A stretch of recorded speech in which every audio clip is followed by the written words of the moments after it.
morning. I've done a little reminiscing this week, and I'll tell you why in a minute. But I was thinking about being a mom and just different experiences that I've gone through, funny times. You know, I think as a mom, you either learn to laugh or you cry all the time. It's, or you're tempted to. And so one of the funny experiences that happened to me was about 10 years ago, and I have 4 boys, and I claim 3 others, and so I have 8 kids, and but 4 boys that we raised from birth, biological boys, and my 2 youngest, this was about 10 years ago, and so Caleb was about 5 and Nate was about 3, and they shared a room at the time.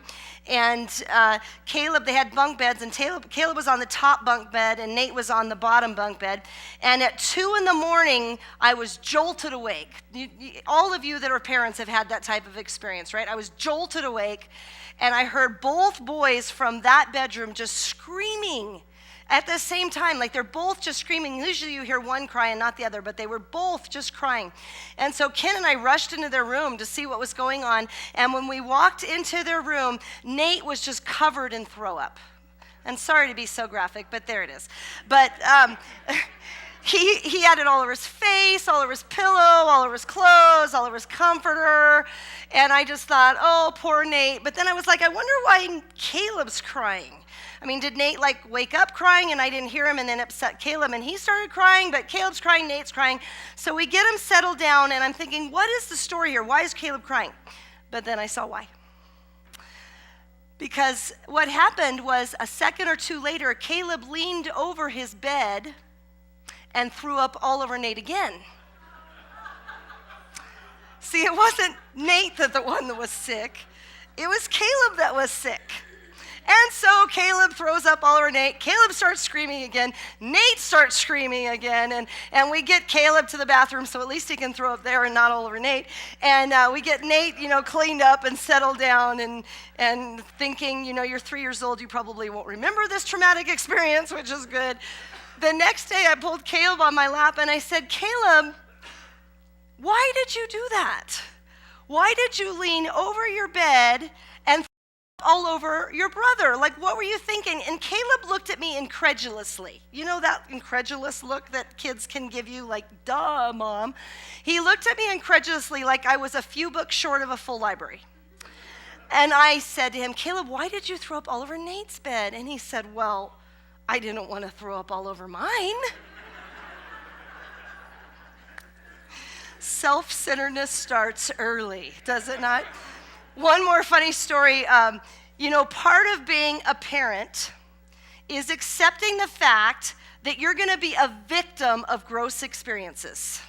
You're going to be a victim of gross things.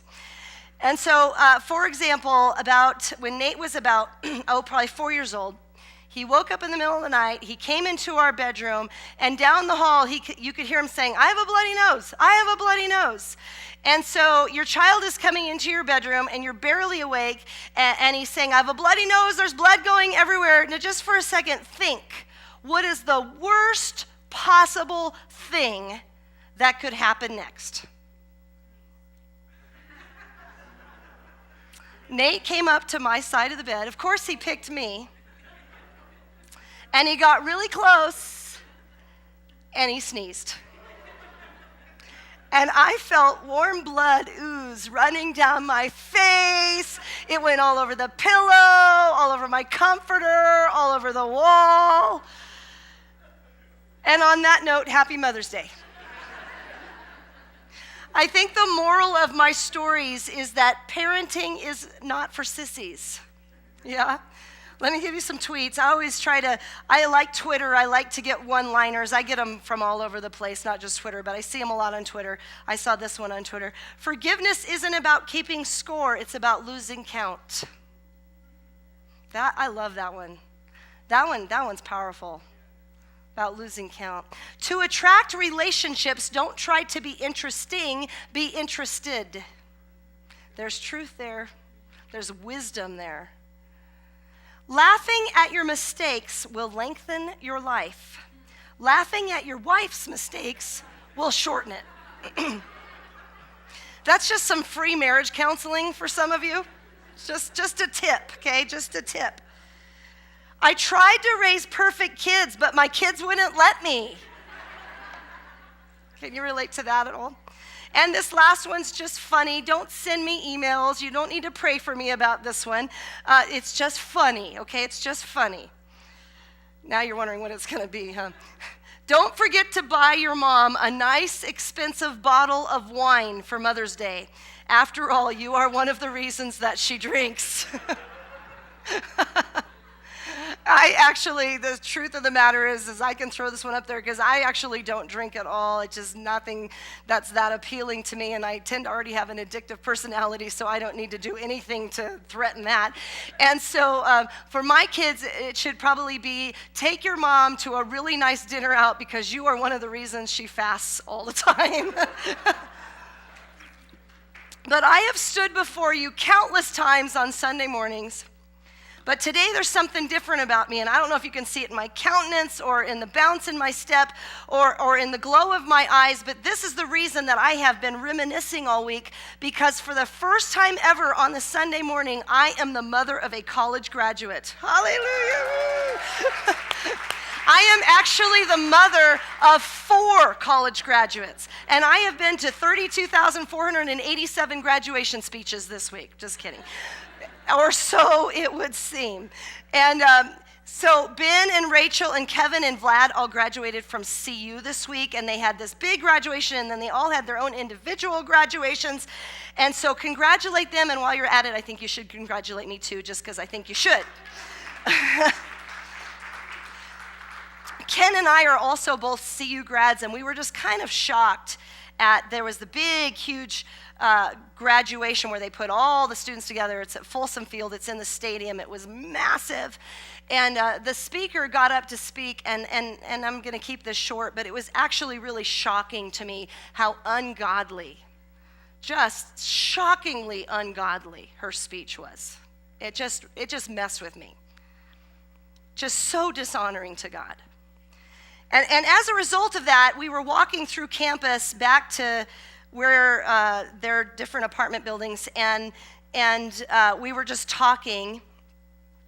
And I said to them, you know, of the 4 of you, who do you think, whose major is one that attracts the most atheistic professors, for lack of a better way to say it? In other words, what department is the most ungodly of all of the different schools at CU? And because Vlad graduated with a degree in evolutionary biology, and Rachel graduated with a degree in astrophysics, and both degrees tend to attract people that through science stop believing in God, whereas science should lead us to God. That's a sermon for another day, because the Bible has shown us over again that God knows more about science than we do. Again, a sermon for another day. But we were talking, and the interesting thing that so blessed me so much, and I'm going to brag on them a little bit, but Ben's graduating class, he graduated with the business school, so just the business school was 800 students. And so they literally just said their names that fast. They didn't get to do anything but walk up on stage, get the degree, take a picture, and get off the stage so the next person could go. But Rachel's graduating class in astrophysics was 22 people. And I don't know how many Vlad's was, but his was small too. And so Vlad got up. He not only got to get his name called, but he got his diploma, and then he got to say something. And so Vlad went up to the microphone, and he went up there, and the very first thing he said, and I just thought this was so cool, and Vlad, I honor you for this. In front of a lot of people that probably don't believe in God, he just said, "First, I want to thank God." And everybody started clapping for him. It was so cool. Rachel also got to say something because her degree was small. And the funny thing for her was that, you know, with the last name Verbicus, you know she's going last or near last, right? But they decided to graduate the graduates backwards. So she actually went first, which kind of shocked her. And she walked up there, and she was given her diploma, and then she walked up there and she said, what I want to do is I want to tell you a Bible verse. I want to read you a verse from the Bible. And she read a verse out of James where it says, God is the God of knowledge and wisdom. And the place was eerily silent. No clapping for Rachel. And then she went on to say, thank you for God. So we're going to clap for her right now. But in these 2 degrees that tend to attract atheistic thinking, these 2 young people stood up for God and they honored God, and I think God will honor you for both of those. God will honor you for that, and I was so proud of both of you. I want to brag on one more kid too, because I'm just kind of in bragging mode today apparently. But my son Josh will graduate next year, and he's a senior at CSU, and he is studying mechanical engineering, and he got an internship this summer with Honda. How cool is that? And so he goes up to people and he says, I'm working for Honda, and they assume he's selling cars, that he's like a salesman, but he's actually working as an intern for Honda designing engines. How cool is that? So tell him congratulations for that. And so many of our college students are home now, so pour some love on them.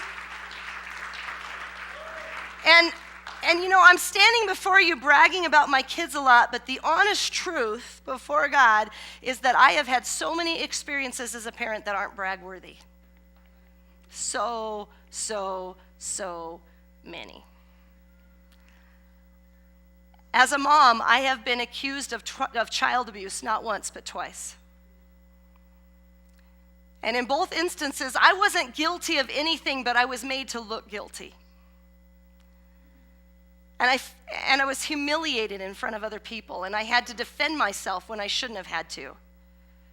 And I had other people defend me too, but it was just a horrible experience and one that's hard to forget, both times.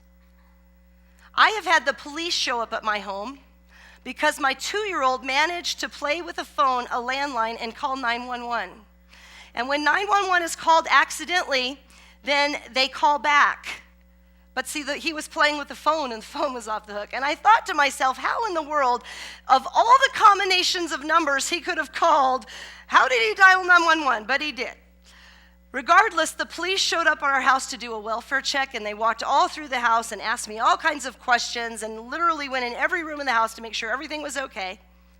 And then when they discovered that all was well, one of the police officers blasted me, just came after me as a parent, and said, we don't have time for these kind of fake calls. And he was so angry with me. And no matter how many times I apologized, he just continued to berate me and belittle me to the point that I thought, there's nothing I can say or do to make this situation better. I just need to be quiet and let them do their thing. It's another experience that I'm not very proud of and hard to remember. Another time, one of my kids was at a friend's house, and this friend happened to show my son his dad's very costly coin collection. And my son decided that those coins were really cool and that he should have them. So he took them. And sometime thereafter, because God is real, my son's conscience got the better of him.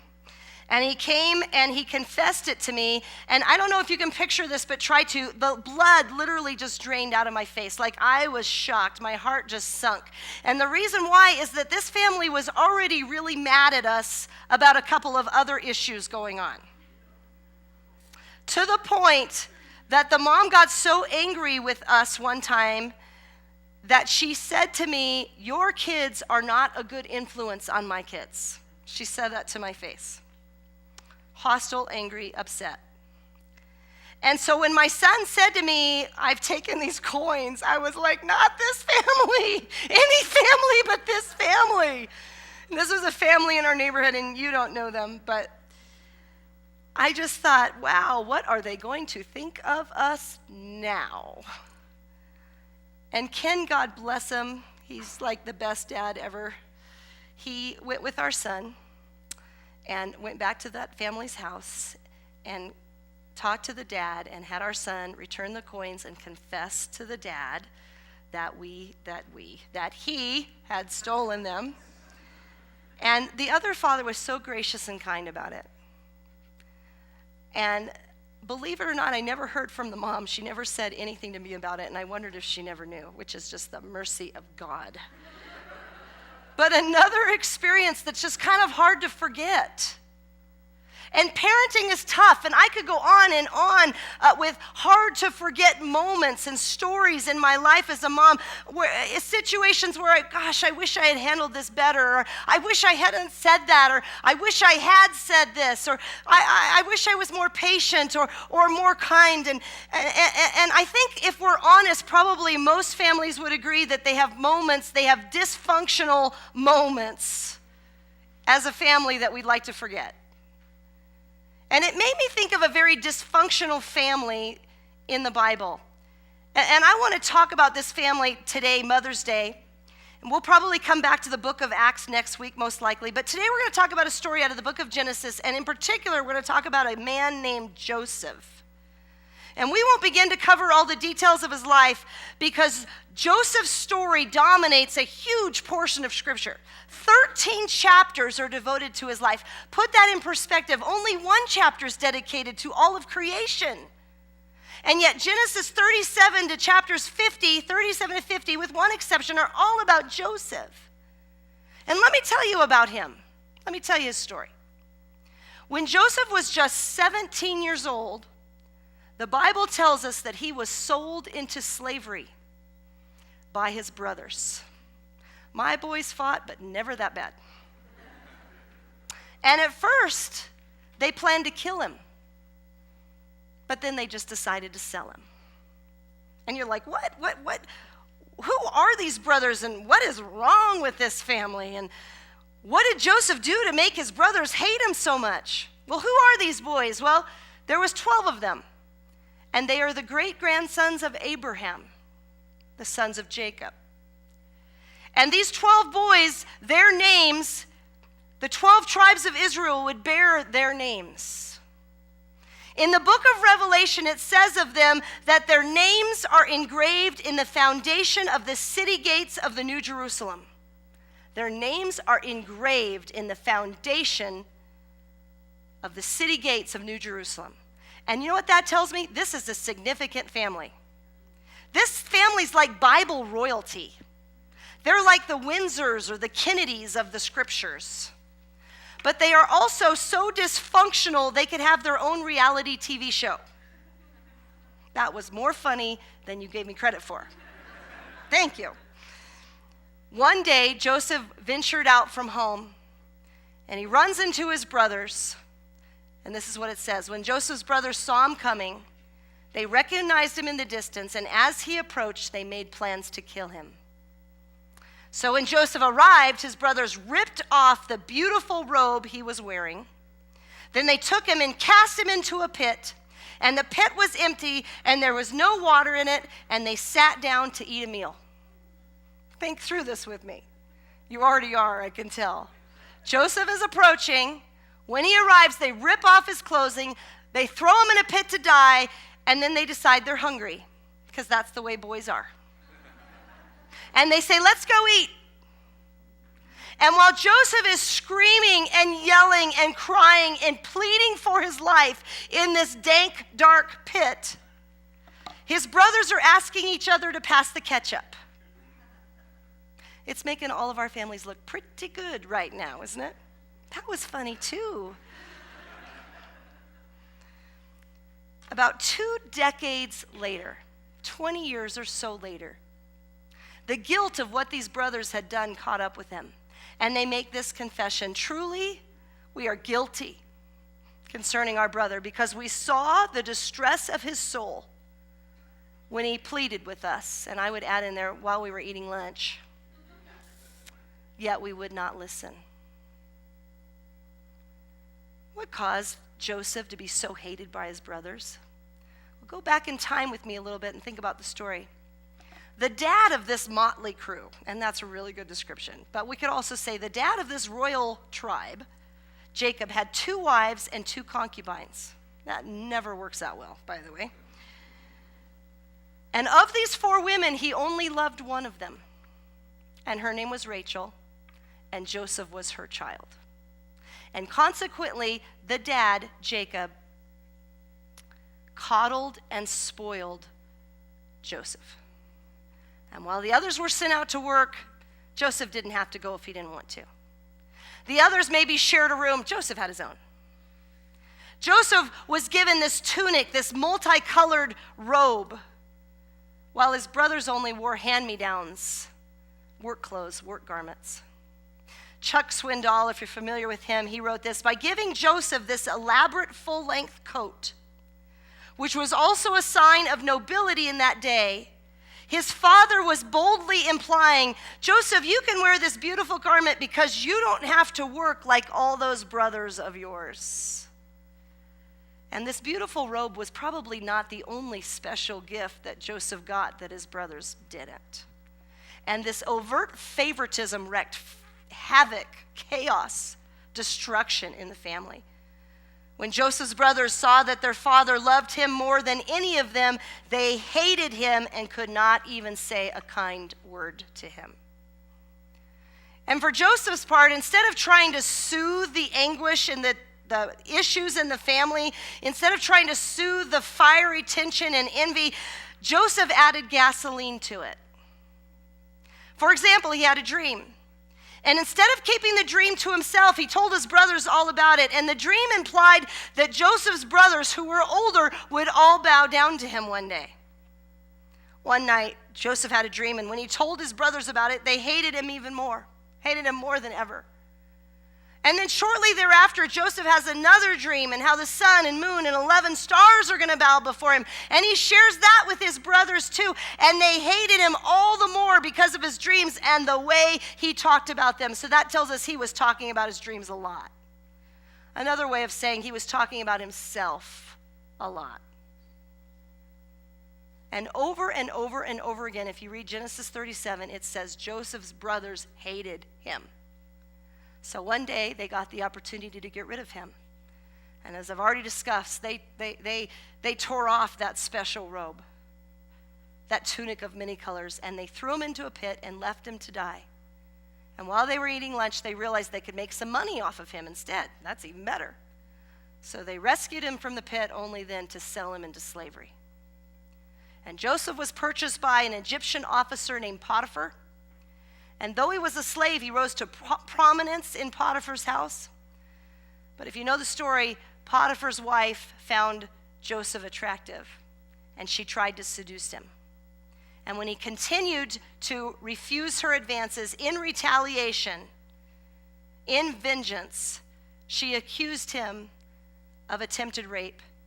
And Joseph was not believed. She was, and Joseph was thrown into prison. And he would spend between the next 2 and 13 years, the Bible doesn't really tell us, between 2 and 13 years in prison for that false accusation. And Joseph's story is one of betrayal and hatred and false accusations and broken promises. He was mistreated time and time again. And I don't have time to tell you his whole story, but I could easily see Joseph dying a bitter, angry man. Could you? But he didn't.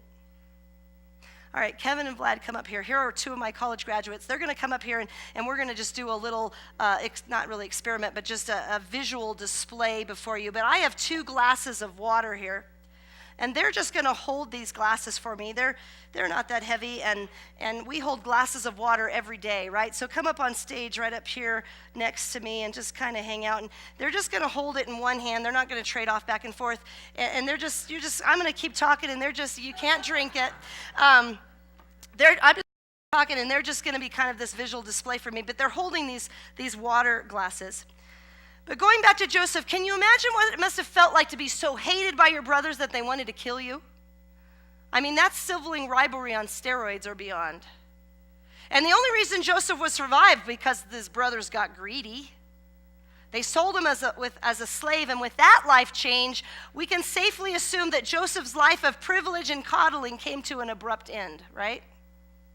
He was no longer coddled and admired as a slave. And he rose in the ranks, but only to be thrown down again at the hand of injustice.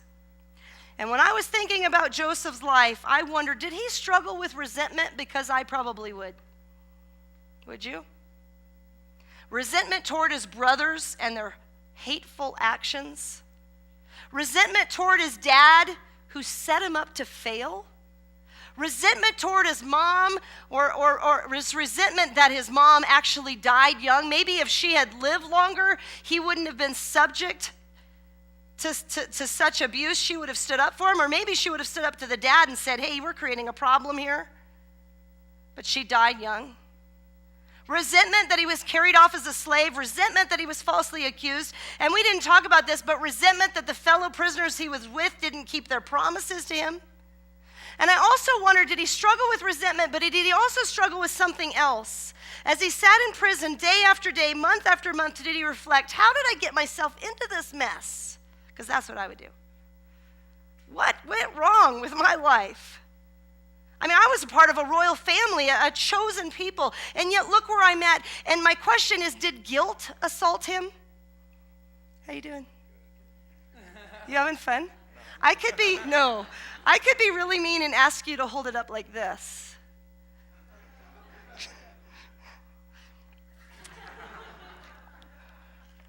Did guilt assault Joseph? Guilt over being the favored son? Guilt over proudly wearing his colored robe, parading around like a peacock on display? Guilt over the stupidity of telling his brothers his dream, and when they hated him for telling him the first dream, he could think, why did I tell him the second? At some point, did Joseph think, maybe I should have kept those dreams to myself? His father thought so. Jacob, his dad, rebuked him for sharing those dreams. And Joseph could have lived a miserable life consumed with resentment and guilt. And guilt ties you in knots and makes you feel miserable. But when you struggle with guilt, you can also struggle with resentment, because resentment is just guilt trying to put guilt on somebody else. You want somebody else to feel guilty, and you want them to be miserable and tied up in knots because you struggle with guilt yourself, and so why don't we all? That's resentment. They make you miserable. It's Mother's Day. Are you dying? A little bit? It's Mother's Day, and over the years I've talked to so many parents, so many people who have guilt issues, wishing they had done things differently, wishing they had been better parents, more involved in their kids' lives, less busy, more patient, less angry. But it doesn't have to be about just parenting. Guilt finds us all. Guilt finds us all. In one capacity or another. I wish I'd done this different. I wish I hadn't said that. I wish I had said something else. I wish I'd done this, or I wish I had done that. And it's easy for people to walk around carrying suitcases of guilt. If you are just about to die, you can switch hands or put it down, or like you're starting to have tears in your eyes. We struggle with guilt. No one is ever going to volunteer to do something for me on stage again. Because see, what's happening to them is that something that in and of itself is not that heavy, the longer they hold it, the heavier it gets.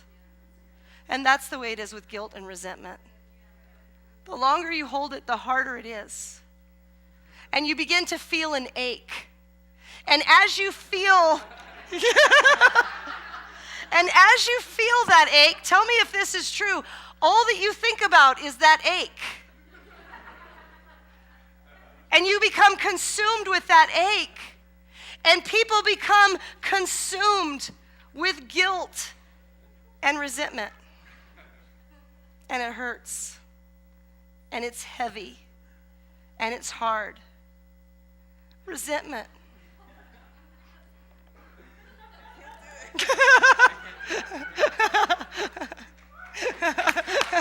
You can go. Thanks. He's like, thanks, Mom.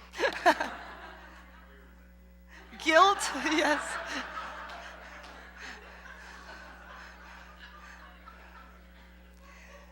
Guilt.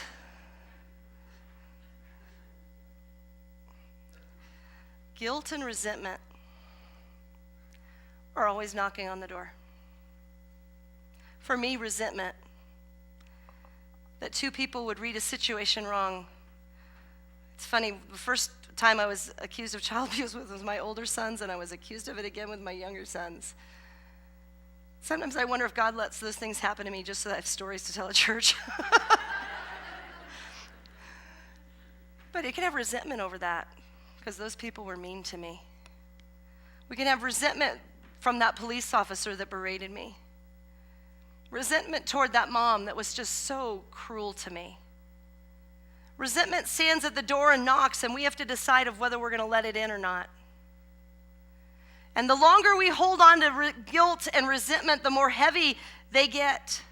Last week, I talked to you about contentment, and I posed this question. I said to you, who is the most influential person in your life? And I let you think about it. And then I came back to you and said, I would propose that the most influential person in your life is you. Because no one talks to you as much as you do. God gave us a brain and we think, right? And we're always thinking, we're always talking to ourselves. But as you talk to yourself, what message are you preaching to yourself? One of anger, one of resentment, one of guilt? What do you preach to yourself? What do you think about? What goes around and around in your mind? Because if we let guilt and resentment reside there, they start to get heavy and destructive.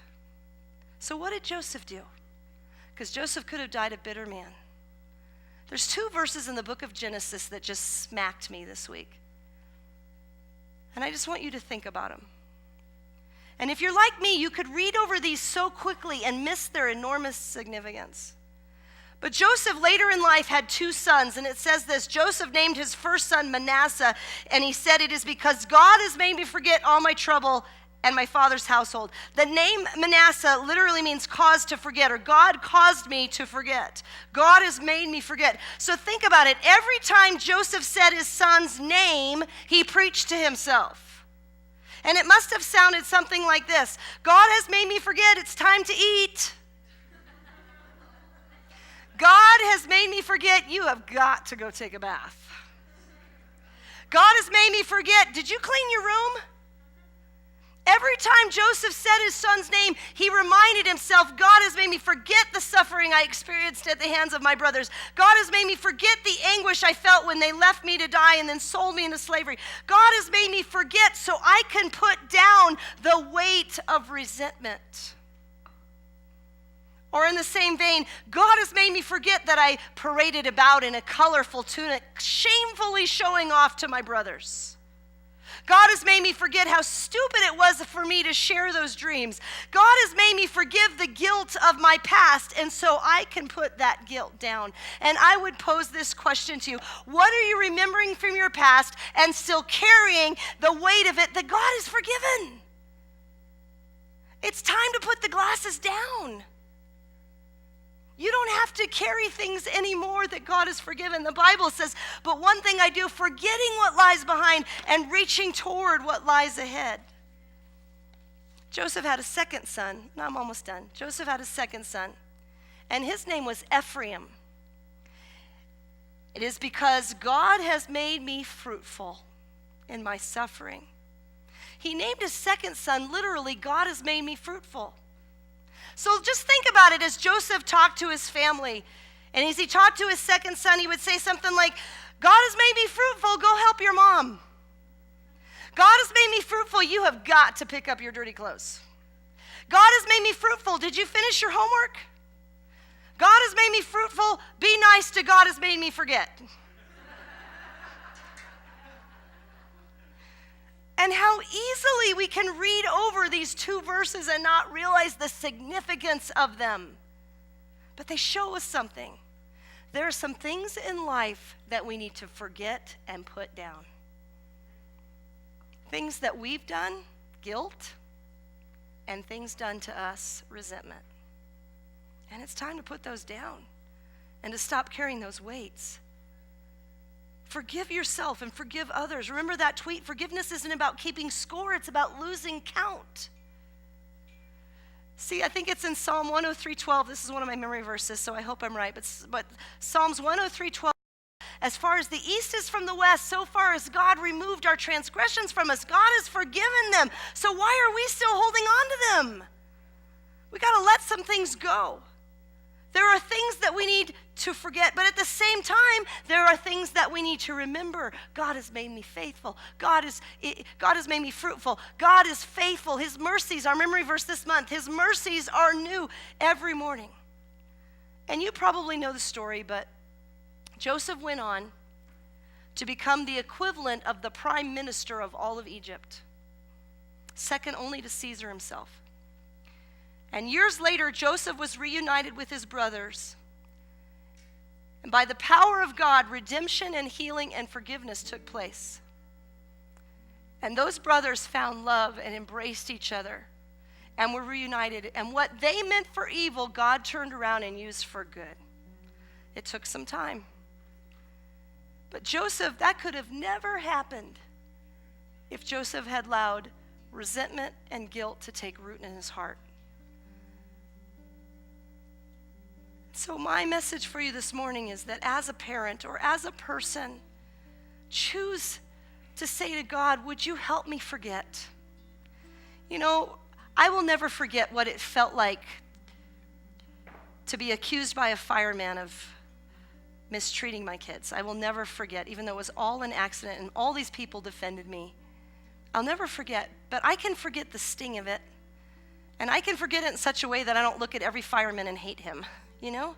I can forget the evil of that, and I can let it go and know that I'm not the worst mom in the whole world. Not the best, but not the worst, you know?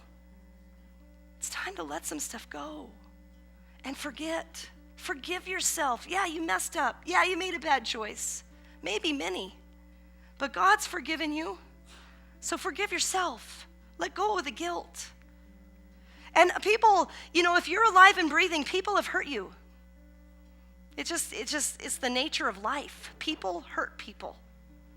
That mom was so mean to me. And I didn't say this first service, and I'm getting ready to throw my husband under the bus, but she was really mad at him. That's the God honest truth. But she took it out on me. She took it out on me. And it wasn't fair, and it was unjust, and it hurt. But I can forgive her and let it go, because I don't have to carry that glass of resentment.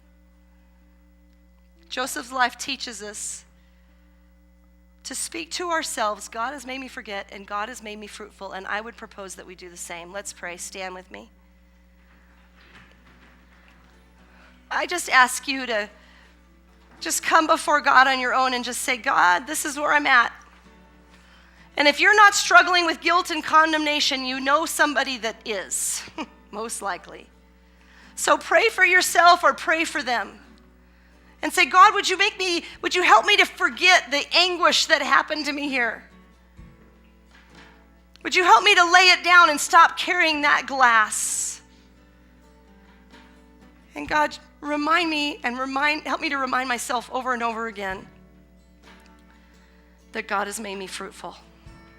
That God will help me. Just take a moment between you and God.